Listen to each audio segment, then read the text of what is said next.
Cool. So, I guess obviously we're here for Meryl Streep. That's correct. So I just want to let me get all the Meryl Streep questions out of the way. Okay. All right. So. Well, I went to school with her. You know. Right. No. I know. So talk to me. What's your favorite Meryl film? Everyone's probably asking you that. Meryl film. It's pretty hard to choose one. Well, the thing that I would probably prefer is Meryl in the theater. Yeah. And I wish she would do more theater. Yeah. And when we were students together at Yale, she understudied the leading role in a musical at Yale. And it was the last weekend, and Meryl was sure she wasn't going to get to go on and play the part. And then the leading lady got strep throat and couldn't sing.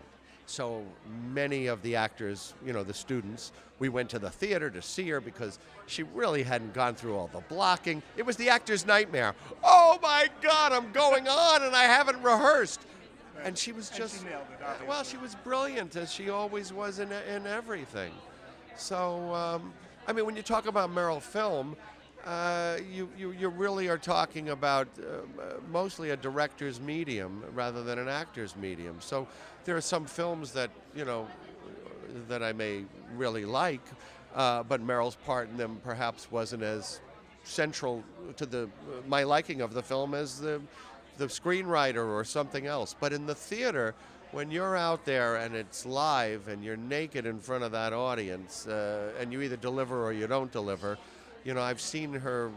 I was privileged to see her do that in the early years, and that's what I would always remember. Now, do you think she tends not to do a lot of theater because she's just so revered in the film industry, or? You'd have to ask. I'm going to totally ask her that. Right. And, listen, I was just reading an interview with Marlon Brando where Truman Capote. It's an old Truman Capote interview with. I was hoping it was an old interview. Yeah.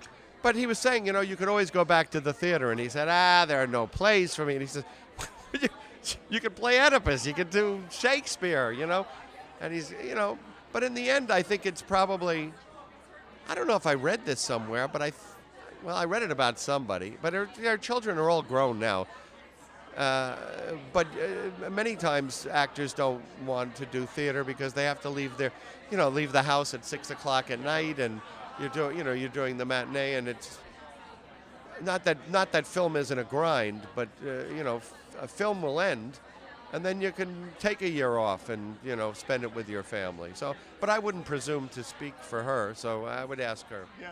So is this a nice switch? Actually, getting people throwing questions your way? Yeah, it's fun. Right? It was fun to have my picture taken, to be blinded by the flashbulb again. It's been a while. Can we get a smile? Sorry.